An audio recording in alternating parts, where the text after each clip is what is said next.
Welcome back to the Hitting Clinic. Today I want to go over release points.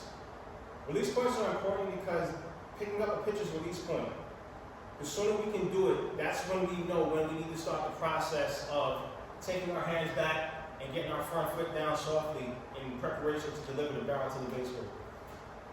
That process, it's not something that you have a lot of time with, so it's important to understand that you don't have, it's not a matter of like how many seconds do I have to get this done. Because from the time a pitcher gets to releasing the baseball and that baseball getting the home plate, we're talking milliseconds.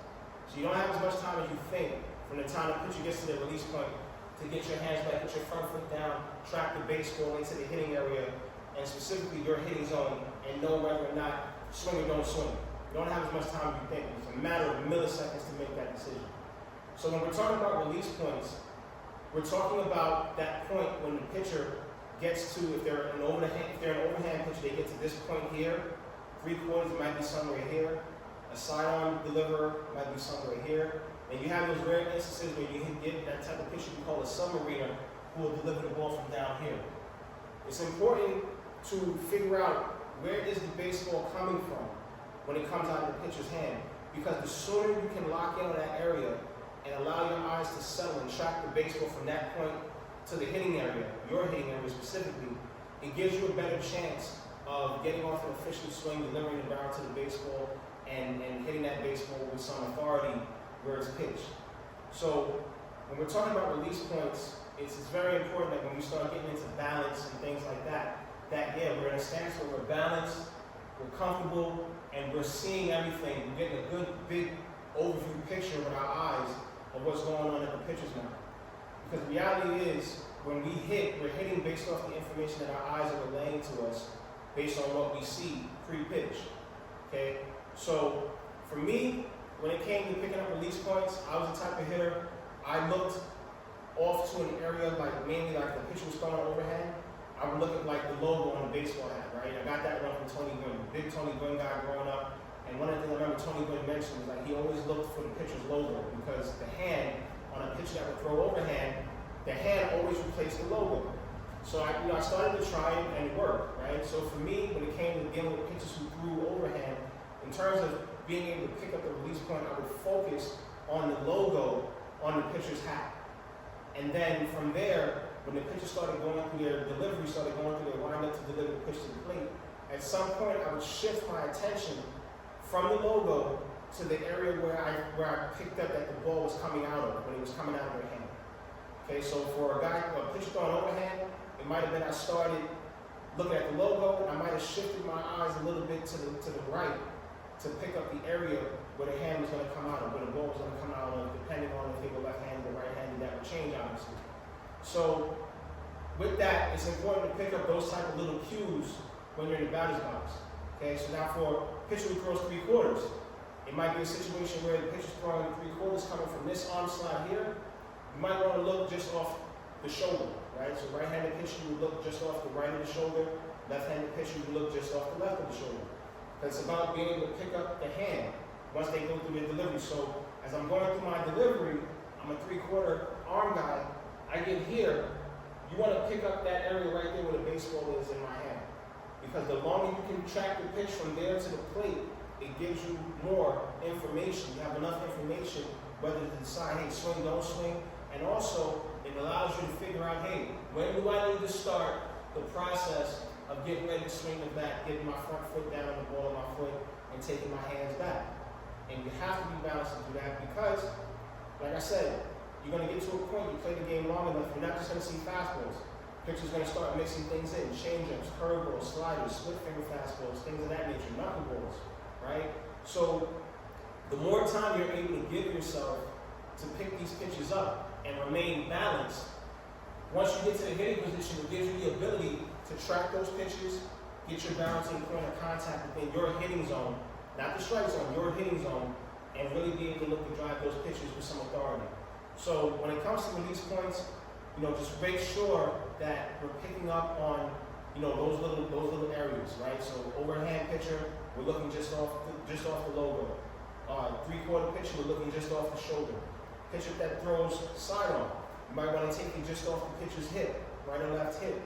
Pitchers who throw submarine, they're a little harder to pick up. That's a tougher delivery type to pick up because you don't see it much.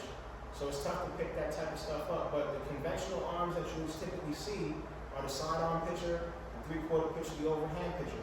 So just think of it that way and focus on areas in these areas where the hand is and start trying to pick the baseball up as soon as possible. And most importantly, make sure you're balanced when you're doing it. So again, from your stance, you're in a good balanced stance, right? You pick up the pitcher's release point. Even when I get hands back and I get my front foot down, I want to remain balanced. Why? Because this might be a changeup. This might be a curveball. It might be a split finger. And I want to give myself as much time as I possibly can to allow that baseball to travel, try to read spin, pick up little tells that the pitcher may have to let me know what's coming.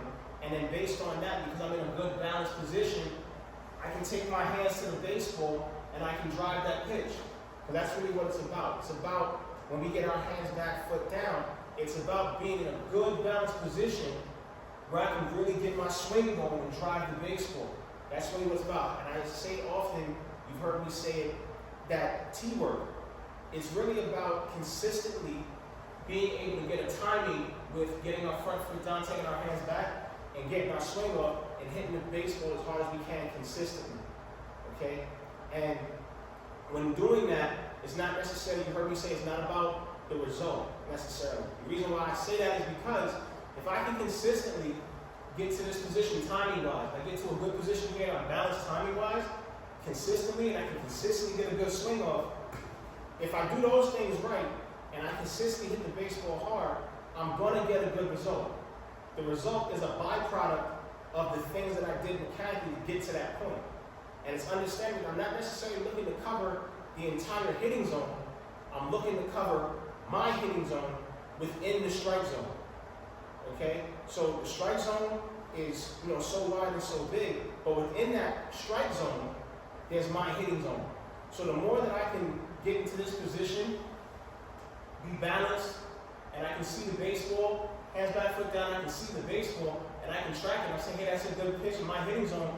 I can get my barrel to it because I've trained myself so much to get into that hands back, foot down position consistently with balance and drive pitches in that zone, in those zones, right? So the main thing is understanding that all of that stuff comes together and it all starts with being able to pick up a pitcher's release and understanding release points. So when you're training, when you're working on this, even when you're doing your T-work, you've heard me say that as well. Don't stare at the baseball, right? You got to visualize all of this from start to finish. And what are you visualizing? You're visualizing the pitcher being out there, right? Now turn this way. You're visualizing the pitcher being out there. And I'm visualizing myself being in my stance. I'm in a good balanced position here, right? And I'm visualizing, hey, pitcher goes through their windup and go through their delivery. I picked up the release point, and if I'm working on a pitch away and I have the tee set up for a ball to hit the other way, I'm tracking that pitch visually, mentally. I'm tracking that pitch from the pitcher to that point, and I'm practicing getting my barrel to that baseball, following through with a good finish, and I'm working on it. So when you're doing your tee work, that's a good time to develop a sense of picking up release points, developing that picture, seeing yourself do it over and over again. Those are the type of things you want to do when you're doing your T-work because there's so much that can get done. It's teaching you to consistently get to hands back, foot down, timing, getting a sense of release point, visualizing different release points. You can get on the tee and say, this picture has an overhand delivery. This one has a three-quarter delivery. This one has a sidearm delivery.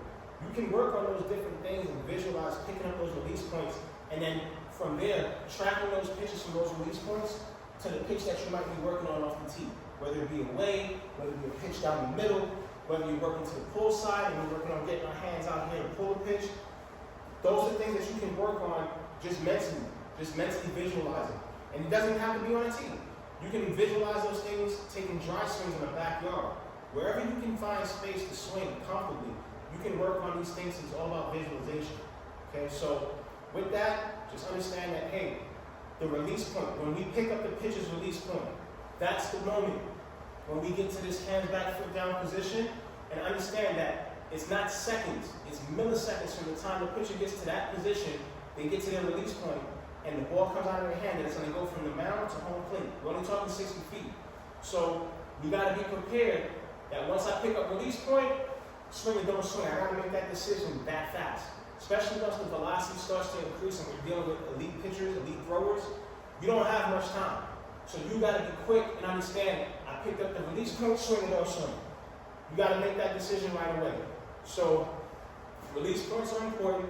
When you're training, remember to keep a note mentally of, hey, I need to see what I'm working from release, the pitcher's release point. We work on picking up release points to the point of contact within my hitting zone. Okay? And visualize those things. Visualize every aspect of your at-bat, even in practice. So that when you get into a game, it's second nature, and you continue to just do the things that you've been training. Once you train it, then you start to take ownership for it. It becomes a habit. Once it becomes a habit, it becomes routine, and you don't even have to think about it anymore. And that's what you're looking to do. You want to build yourself to a point where all the stuff that you're training is second nature, and you don't have to think about it. So when you get back in the cage and you're working on the tee work, you're working on your front toss, you're working on anything, pick up release points. Release points, because the release points will let you know, hey, I need to start my swing here. I need to start the process, that flow of foot down, hands back, getting into the proper hitting position. That process has to start as soon as you pick up the pitcher's release point. So have fun with that and keep training.